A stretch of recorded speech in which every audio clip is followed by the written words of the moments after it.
Bienvenidos nuevamente a la continuidad de la serie internacional de tiempo de mercadeo. Las alianzas estratégicas y las alianzas en general se han convertido en uno de los aspectos más importantes no solamente en la administración de empresas, sino en el mercadeo mundial. Por eso nos hemos desplazado hasta Newton, en Massachusetts, para hablar con dos expertos, Jeffrey Schuman y Janice Twombly. Con ellos estaremos en unos minutos sobre estos temas. Ya volvemos. Jan and Jeff, good evening and welcome to my program. Well, thank you for having us. It's a pleasure to have here to be here with you. Well, welcome to the Rhythm of Business. Thank you. Let me begin by asking about the first book that you wrote. Why did you call it Everyone is a Customer? What made you think of everyone as a customer? Well, we had actually realized in doing some other writing that when you looked at the value proposition that needed to exist amongst members of a community, members of a business community, you really needed to ensure that everyone came away from an interaction having received something of value. And that's our definition of a customer, someone who engages and receives something of value. So whether you are providing a good or serving as a business partner or actually acquiring goods or services, you must come away with something of value. So therefore, everyone is a customer. I remember that at that time you started talking about the need for a collaboration between everyone. And then you became partners and started working with the range of businesses. Is that correct? It's actually a little bit different sequence. We had, in the late 90s, I wrote a book called The Rhythm of Business. And the book, in the year 1999, Jen and I started to work together building a company called The Rhythm of Business. And at that point in time, actually, we were working with entrepreneurs. New England was a hotbed of entrepreneurial activity, and we were helping entrepreneurs develop this sense of timing, this sense of rhythm, and how to build a company. And when we were doing that, we realized that successful entrepreneurs not only build a company, they build a network to help them build that company, a network of individuals that have the resources that the entrepreneur needs to build his or her business. And so we started to look at those various relationships and understand that really they're different than arm's length. They were really quite collaborative. And what made them collaborative was in each relationship, the parties to that relationship came away having received something that they valued. And one of the big differences is that a lot of people, in our view, even today, still look at relationships and put 20th century kinds of labels on relationships. They'll talk about suppliers, or they'll talk about customers, or they'll talk about partners. And when you use those labels, you have different connotations about what a supplier wants or what a customer wants. And our thinking evolved that in a collaborative relationship, each party really wants to receive something that they value. And so when you think about people as in the traditional sense, you tend to limit what might be of value to them. And so we try to come up with a very broad understanding of the value that they seek, and that's the basis of collaboration. So what's the difference between collaboration and strategic alliance, or an alliance? So when you look at a strategic alliance, really that, in our view, that is really just one type of collaborative relationship. We look at, again, a collaborative relationship is a relationship in which the parties to that relationship seek something that will be of value to them to accomplish what they're trying to do. In a strategic alliance, that again is it's a very important type of relationship, but it is just one type of collaborative relationship.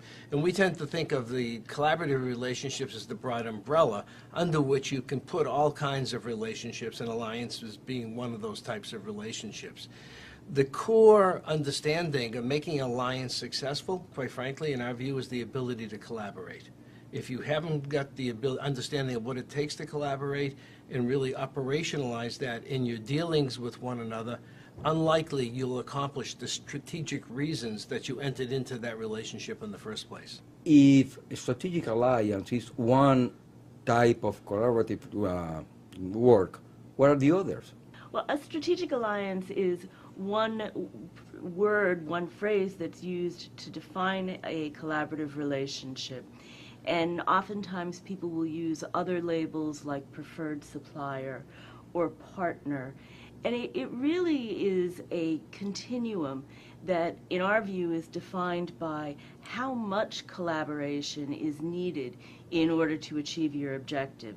As Jeff said, people are using labels that existed in 20th century business that don't have a lot of meaning today.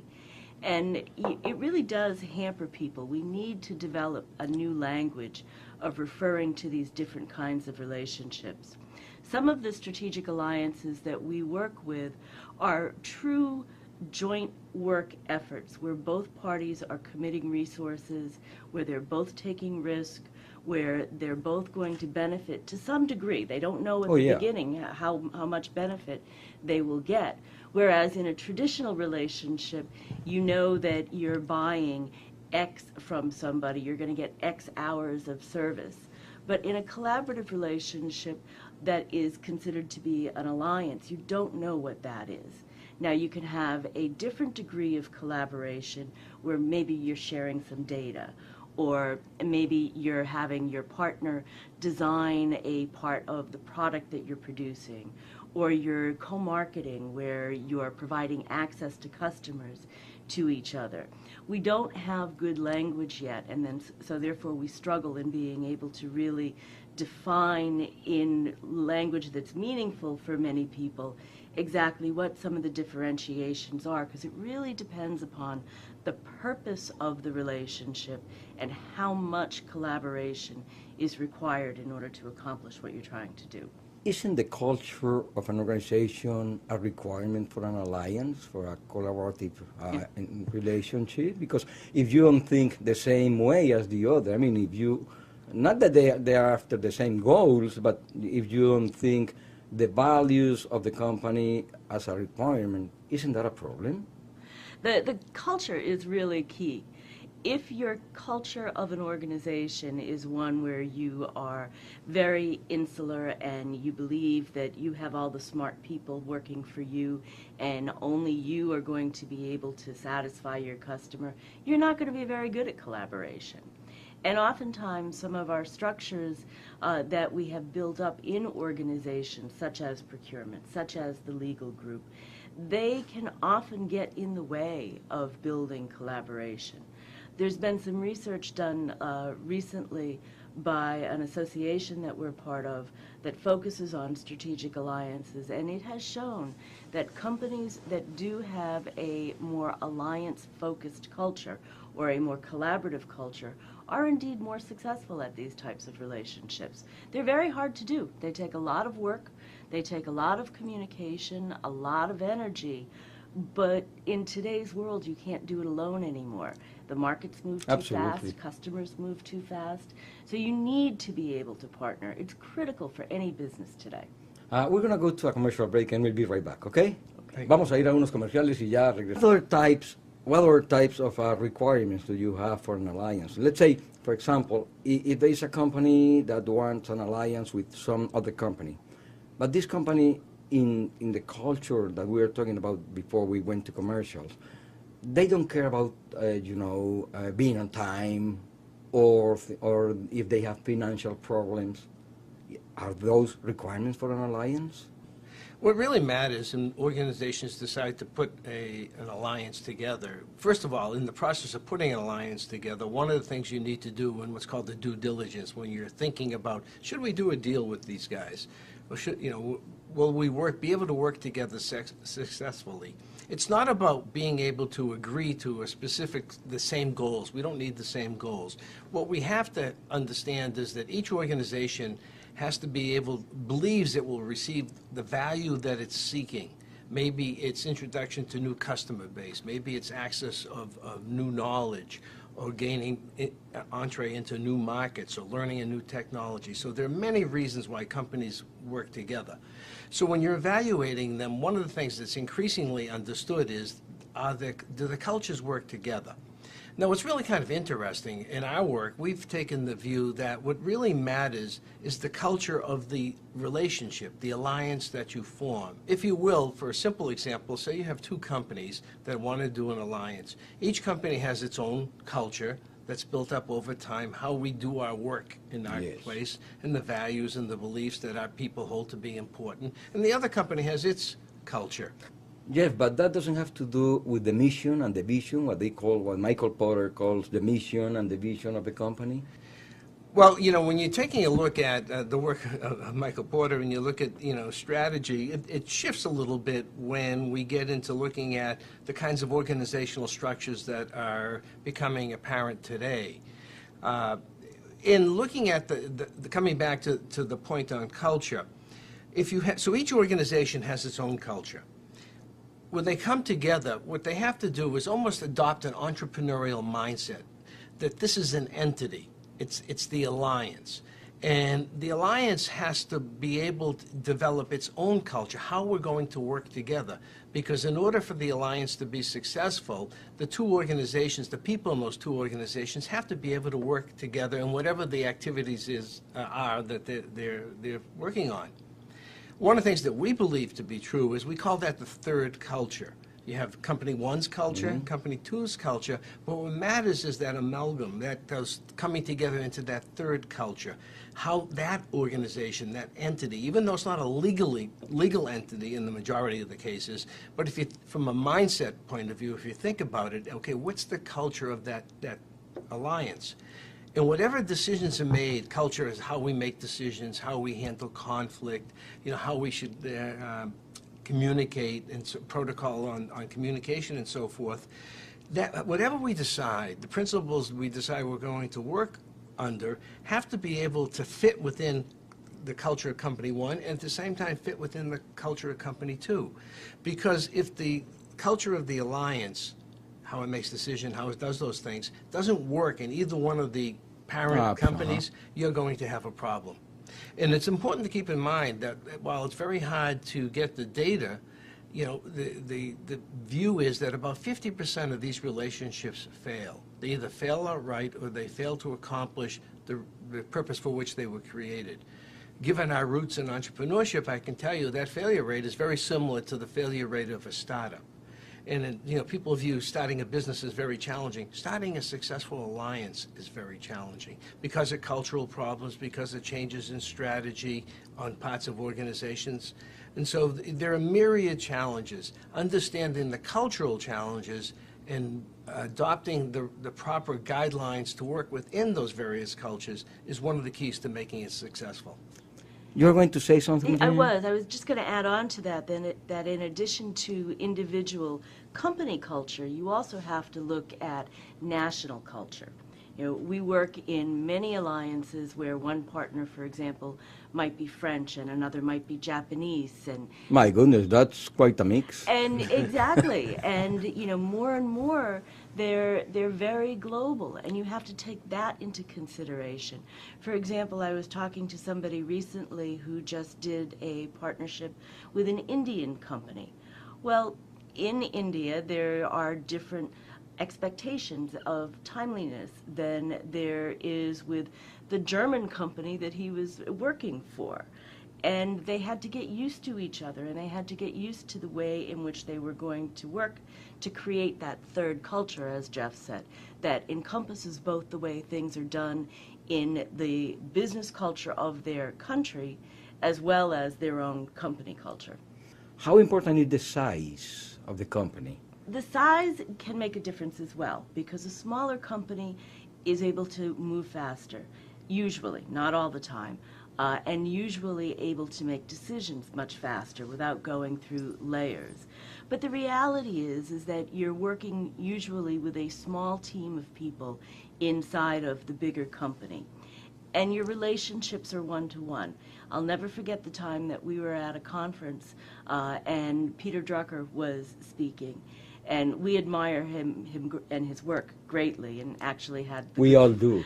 we actually had the good fortune of speaking at a conference on the same stage with him. I couldn't do a program with him because he said he was too old when I called him. Oh, well, he was quite elderly, but he was still quite wise.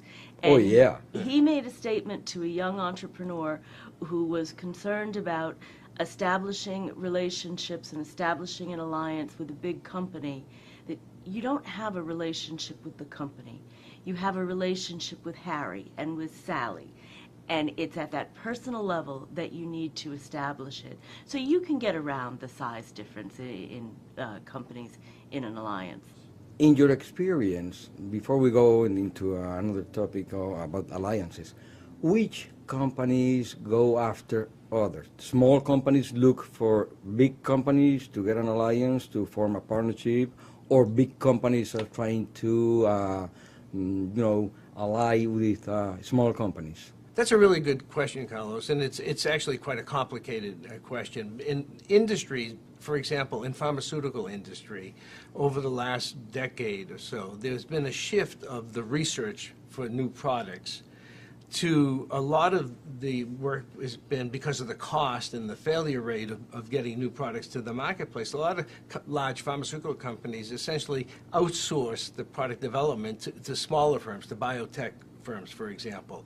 In the energy business, you got a period in the 1990s when oil was about $10 a barrel, where it was financially challenging for these large companies to be able to afford to develop the new technology to explore and produce the oil they're looking for. And they outsourced the need for the new technology to the oil field services companies like Schlumberger or Baker Hughes or Halliburton, for example. And so what wound up happening now, we jump ahead to the era that we're in right now. Pharmaceutical companies are, searching because of a lot of their blockbuster drugs have come off patent, are coming off patent. They're looking for new drugs, new market areas to go into, and so they're working with a lot of smaller companies and running into issues. The energy companies are increasingly working with with smaller companies, looking for the new technology to bring into the finding and producing the oil. So you get those kinds of factors that have forced, in many instances, large companies to work with smaller companies, whereas previously, the large company working with large company. One of the challenges in working on alliances that we have seen in large companies working with smaller companies, in smaller companies, that particular asset, let's say, that they're working on with the larger company, is very important to them. It might be their only asset or one of two things that they're working on. They're a smaller company, maybe a newer company. A larger company has many things going on. And while the asset that they're working on with the small company is important to the larger company, it's important relative inside the company relative to all the other things that it's working on might not be the same. So you get a disproportionate prioritization. And the smaller companies are looking, how come you're not paying more attention to our product than you are paying? And the larger company says, we're paying a lot of attention to it, but we have other things that we have to pay attention to. You also run into situations where a lot of startup businesses, especially in the biotechnological area, have venture funded. They haven't gone public. They still have venture capital money in there. They're looking for a point in time. The VCs are looking for quickly to realize the return on their investment. That puts pressure on these companies to do certain things faster than perhaps some of the larger companies might want to do certain things. And so that creates tensions within those relationships. But, the reality of working together with size differences is just the nature of the beast. And companies, I think, increasingly are gaining experience in figuring out how to do that successfully. There's no going away from the need to do it. So if you want to be able to be successful, you figure out how to do it.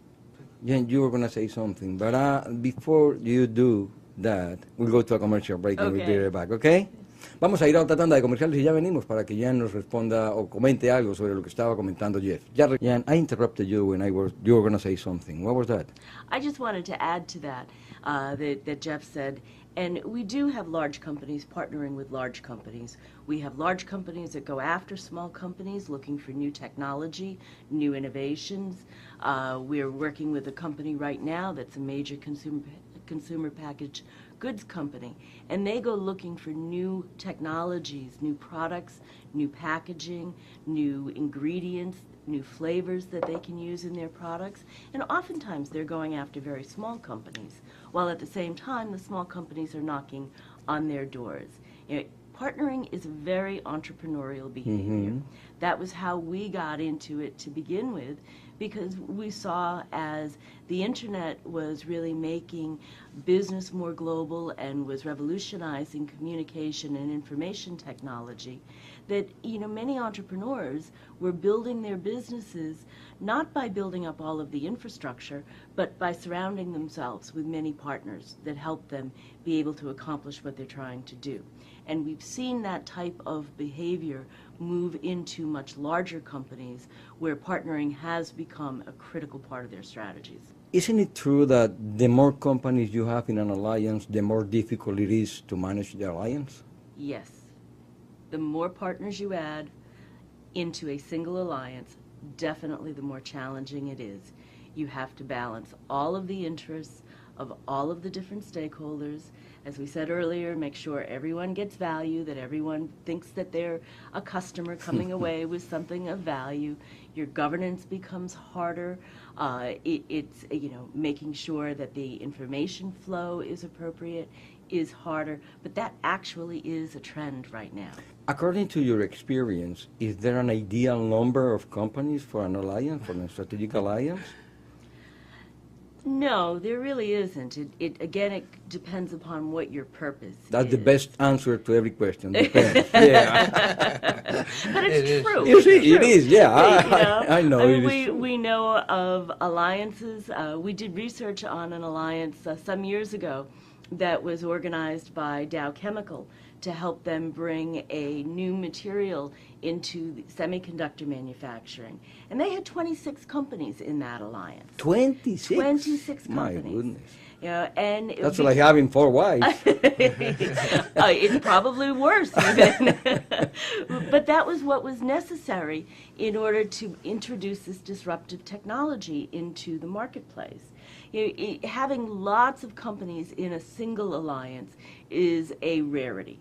More often than not, you will have a series of bilateral relationships that work together to form an ecosystem. But the relationships, the legal relationships are more one-to-one than they are with many involved. But it is increasing, the number of instances where there are lots of partners in a particular collaboration. You see, time is up for today, so we have to leave so many things to talk about for next week, okay? Okay. Well, entonces nos vamos por esta noche, pero ya ven ustedes lo importante que es considerar los aspectos que se relacionan con alianzas estratégicas y con otro tipo de alianzas. Continuaremos con el tema la próxima semana en nuestra serie internacional. Los invitamos entonces para que estén muy pendientes de ello. Por el momento, muchísimas gracias y una feliz noche. Bienvenidos nuevamente a la continuidad de la serie internacional de Tiempo de Mercadeo.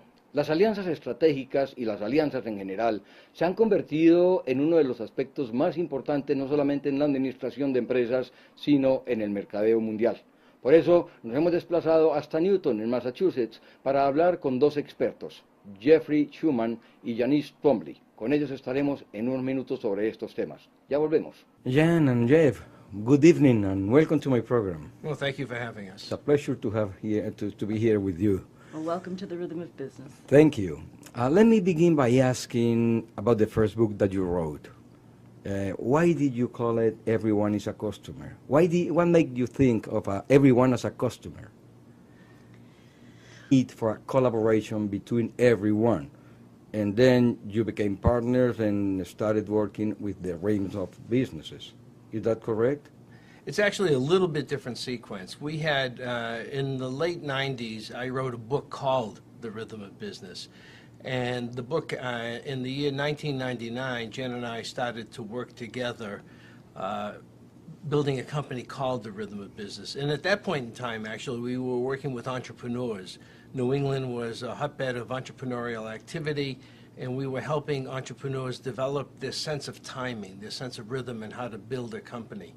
And when we were doing that, we realized that successful entrepreneurs not only build a company, they build a network to help them build that company, a network of individuals that... Well, we had actually realized in doing some other writing that when you looked at the value proposition that needed to exist amongst members of a community, members of a business community, you really needed to ensure that everyone came away from an interaction having received something of value.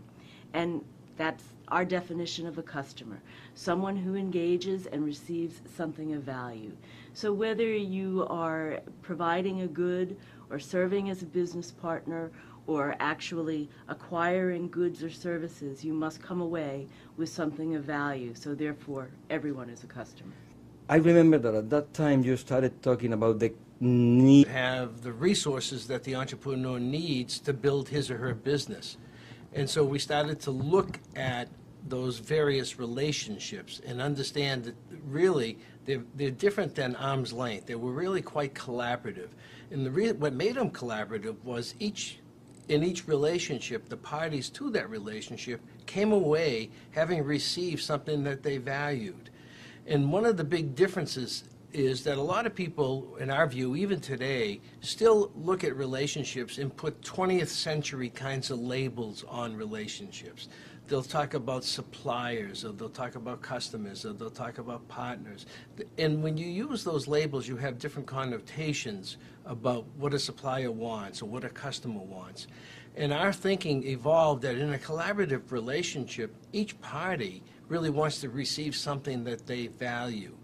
And so when you think about people as in the traditional sense, you tend to limit what might be of value to them. And so we try to come up with a very broad understanding of the value that they seek, and that's the basis of collaboration. So what's the difference between collaboration and strategic alliance or an alliance? So when you look at a strategic alliance, really that, in our view, that is really just one type of collaborative relationship. We look at, again, a collaborative relationship is a relationship in which the parties to that relationship seek something that will be of value to them to accomplish what they're trying to do. In a strategic alliance,